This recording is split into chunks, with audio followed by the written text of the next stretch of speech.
اعوذ باللہ من الشیطان الرجیم بسم اللہ الرحمن الرحیم۔ معزز سامعین کرام،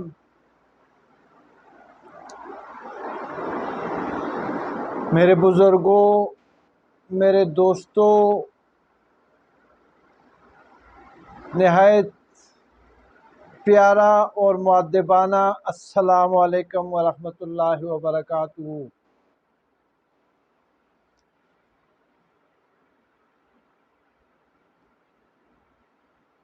آج کا ہمارا عنوان ہے انداز نبی، طریقہ نبی، حکمت نبی، گفتار نبی اور اسلام کا پرچار نبی حضرت محمد مصطفیٰ صلی اللہ علیہ وسلم، یعنی شان رسالت۔ میں اسلامی تاریخ کے اس زمانے کی بات کرنا چاہتا ہوں جب دنیا میں مسلمان چند تھے، محدود تھے، کم تھے، اور اللہ تعالیٰ نے اس جہالت کے اندھیرے کو اجالہ میں تبدیل کرنے کے لیے اپنا خلیفہ،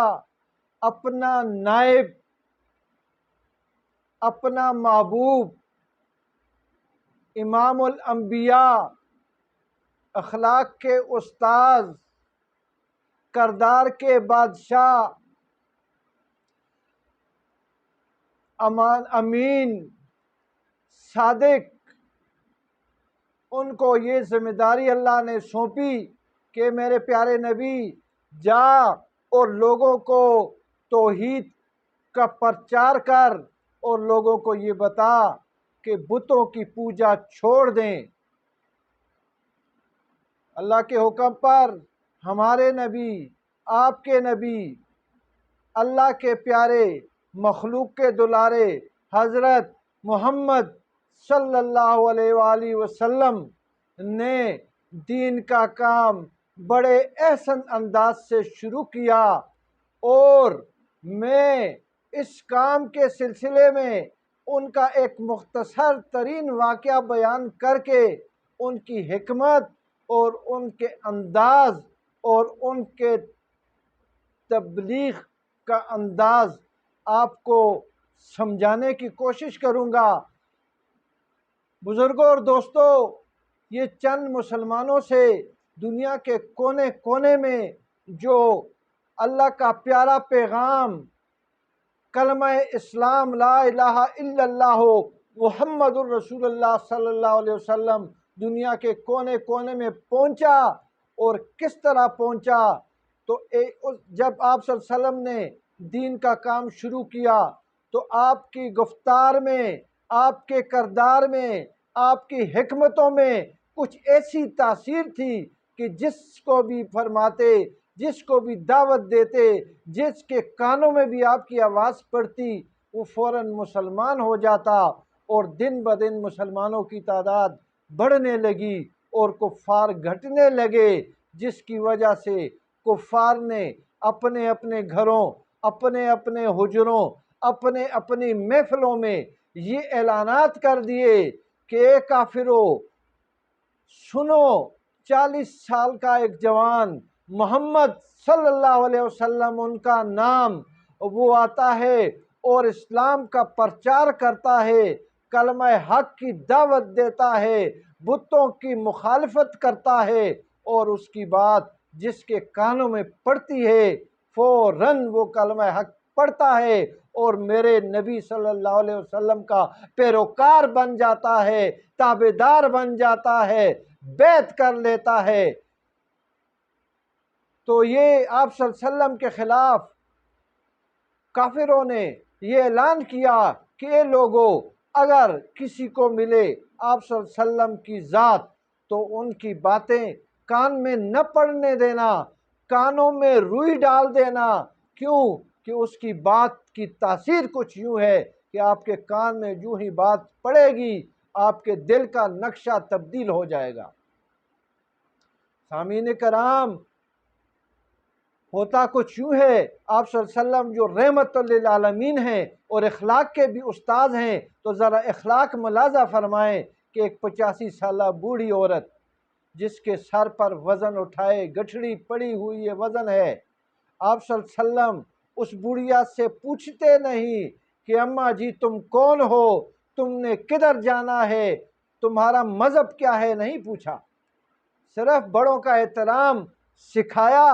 اپنے امت کو اس انداز میں یہ سبق چھوڑا ہم تک۔ یہ واقعہ 1400 سال 1450 سال پہلے کا ہے، لیکن آج بھی اس واقعے کو جب آپ سنیں گے تو آپ کے دل پر اس کا اثر ضرور ہوگا۔ آپ صلی اللہ علیہ وسلم نے اس بڑھیا سے وہ وزن لیا اور سیدھے اس کے گھر تک، اس کی دہلیز تک گئے، اور جو ہی وہ دہلیز پر پہنچی تو آپ صلی اللہ علیہ وسلم نے اس عورت کو، اس کافرہ کو، اس 85 سالہ عورت کو وہ گٹھڑی حوالے کی۔ بڑھیا کے دل پر اس خوش اخلاقی کا اثر ہوا اور خوش ہوئی، اور آپ صلی اللہ علیہ وسلم کو نصیحت کرنے لگی۔ کیوں کہ اس نے اپنے عزیزوں، اپنے رشتہ داروں سے یہ اعلان سنا تھا کہ ایک محمد نامی ایک جوان ہے صلی اللہ علیہ وسلم، اور محمد اس کا نام ہے، احمد صلی اللہ علیہ وسلم اس کا نام ہے، اور وہ جس کو بھی بات کرتا ہے اور جو کہتا ہے اس کا دل کا نقشہ بدل جاتا ہے۔ تو بڑھیا آپ صلی اللہ علیہ وسلم کو پہچانتی تو نہیں تھی، فرماتی ہے کہ اے لڑکے تو تو بہت اچھا ہے، تو تو بڑا خوش اخلاق ہے، تو بڑا چنگا ہے، اے جوان نصیحت کرتی ہوں یاد رکھو محمد سے بچ کے رہنا، محمد سے نہ ملنا، محمد صلی اللہ علیہ وسلم کی اگر ملاقات ہو بھی جائے تو کانوں کو بند کر دینا۔ کیوں؟ اگر اس کی بات کانوں میں پڑی تو آپ کے دل کی دنیا بدل جائے گی۔ تو آپ صلی اللہ علیہ وسلم سے قربان جاؤں، آپ صلی اللہ علیہ وسلم نے فرمایا اماں جی وہ تو میں ہوں، وہ جوان تو میں ہوں، وہ اسلام کا پرچار کرنے والا تو میں ہوں، وہ اللہ کے دین کو پھیلانے والا تو میں ہوں، وہ صاحب قرآن تو میں ہوں۔ بڑھیا کے دل پر اثر ہوا اور فرمایا اے جوان تو کیا چاہتا ہے؟ تو آپ صلی اللہ علیہ وسلم نے فرمایا اماں جی بتوں کے پوجا کو چھوڑ دے، میرا اور تیرا مالک ایک ہے، میرا تیرا رازق ایک ہے، میرا مالک تیرا مالک سچا ہے، میرا اور تیرا مالک سچا ہے، اور سچا ہے اس کا میں اس کا پیغمبر ہوں، میں اس کا نبی ہوں، میں بھی سچا ہوں۔ بڑھیا کی قسمت جاگی اور اس طرح کلمہ حق پڑھ کر گھر میں داخل ہوئی۔